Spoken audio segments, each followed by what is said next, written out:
What is going on, guys? Today we're going to be talking about how exactly do we get ATMs into businesses.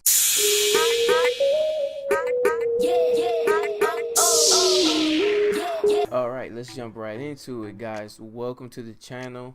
If you're a new subscriber, I want to just thank you for coming to the channel. And if you are a returning subscriber, welcome back. Also, if you guys are watching this video on my other channel, make sure you subscribe to my new channel that I'm going to leave the link in the description, so make sure you do that. All right, now I want to talk about how exactly we're going to get our ATMs into businesses, because a lot of people kind of have I guess I could say the wrong impression of how this all actually works. Okay, so number one, the first thing I want to say is you don't get your ATM first. So that's the thing that makes this a no risk investment, because you're not going to purchase an ATM until such a time that you know that you have a contract in place stating that you are doing business with the company. Okay, so if I go to a business owner and I say, hey, can I put my ATM in your business, and they say no, it's not a big deal, because I haven't paid for the ATM yet, and I'm not going to until such a time that the contract is completed. Okay, so that's number one, and I want you guys to kind of understand that and keep that in mind, because I see a lot of people are having this misconception, and they're thinking that they need to purchase an ATM and do all this stuff first, but realistically that's not advantageous to you to do something like that. Okay, unless you just have piles of cash hanging around that you can play around with the ATM or whatever. All right, but anyway, the way that we approach businesses is, number one, we need to be dressed professionally. So you don't want to go in there with your, like I have on my hat now, you don't want to go in there with your hat on, you don't want to go in there in the V-neck. Basically, you don't want to go in there looking comfortable, right? You want to look like you need their business, right? You want to look coffin fresh. Basically, you want to look like you're on your way to church or on your way to a big business meeting, right? Even if they're a lower establishment, even if the owner is someone who is just kind of dressed casually, you don't want to present yourself that way, because basically within the first couple of minutes they're going to judge you based on your appearance, right? So you want to make a good first impression. Okay, and another thing that you want to keep in mind is you want to have all of your materials together. You don't want to have to find yourself in a situation where you're stuttering because you don't have something that they asked for. So that means you want to have your business cards, you want to have your contract written up, you want to have just a simple website so that they can refer to, because more than likely they're going to say, hey, do you have a website? And regardless of if people think that having a website is necessary, it's definitely something that people are going to use in order to determine your authenticity. Okay, so if they say, hey, can I check out your website? If you say you don't have one, then they're going to feel a little less assured about whether or not you're going to do a good job. So by you having a website and it look even semi-professional, they're going to say, okay, well, this person at least has a website, because I'm sure that the company that you're going to, I'm pretty sure they won't have a website themselves unless it's like a strip club or something. So you want to walk up to these business owners and you want to you want to greet them professionally, and you don't want to talk about yourself. You don't want to talk about how much money you're going to get. Your main goal when you walk into an establishment to talk to a business owner is to explain to them why it is that they should do business with you. You want to explain to them the benefits of having an ATM in their business. You never want to mention passive income in terms of you. You want to mention passive income in terms of them.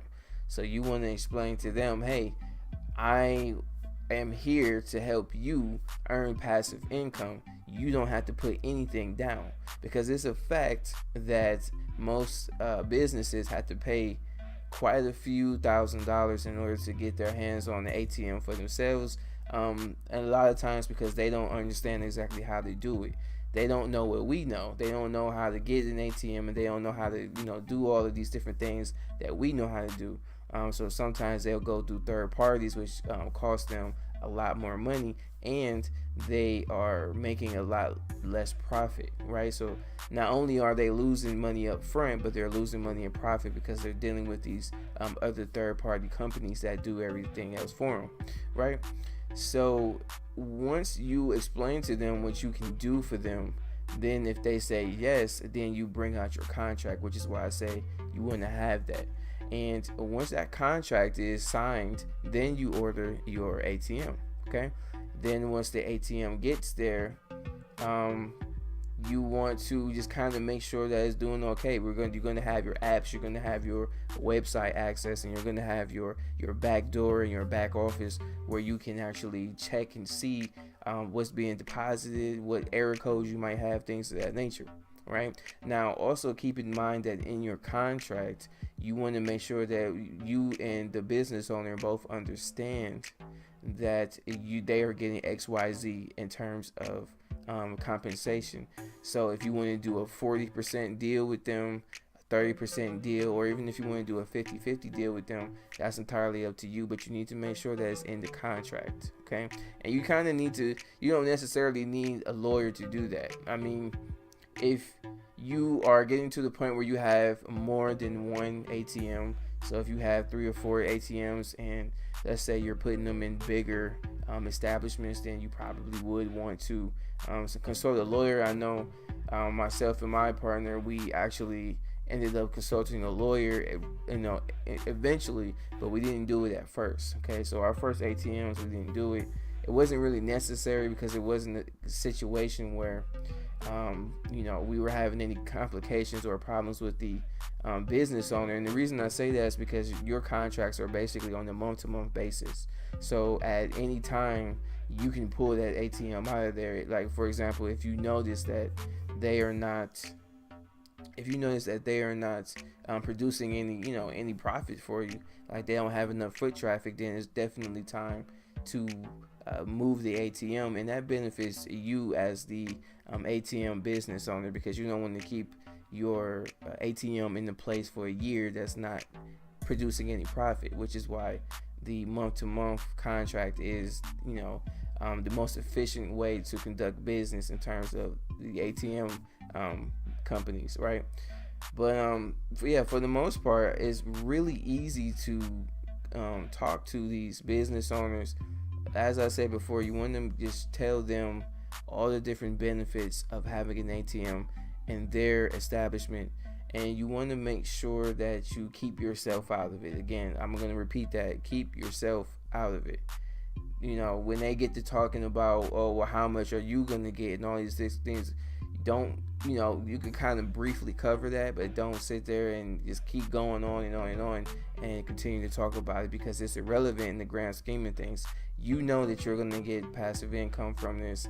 Your goal when you walk in there is to make sure that you are able to convey to them that they are going to receive passive income. Now, most business owners won't say no to extra money because they're not putting anything into this. Okay. But if they do say no, a lot of times is because you, as a business owner or ATM business owner, you haven't convinced them that they need your services. Or maybe it was something about your appearance, like maybe you came in there with your hat backwards, or maybe you came in there with your pants down or something like that, or maybe you came unprepared. You didn't have business cards, a website, you didn't have or even a contract. Sometimes people will look at that and say, hey, maybe this is some kind of scam. Okay, so those are the things that you want to do, and you want to make sure that you create a list of things that a person might say to you in order to ask you or question you about your business. You want to make sure that in your pitch, you want to make sure that you address every concern that the business owner might have in terms of how exactly your ATM is going to work in their business and what your ATM is going to do for them and for their business. All right. But with that being said, guys, I'm going to talk to you in the next video. I hope that you guys found some value in this.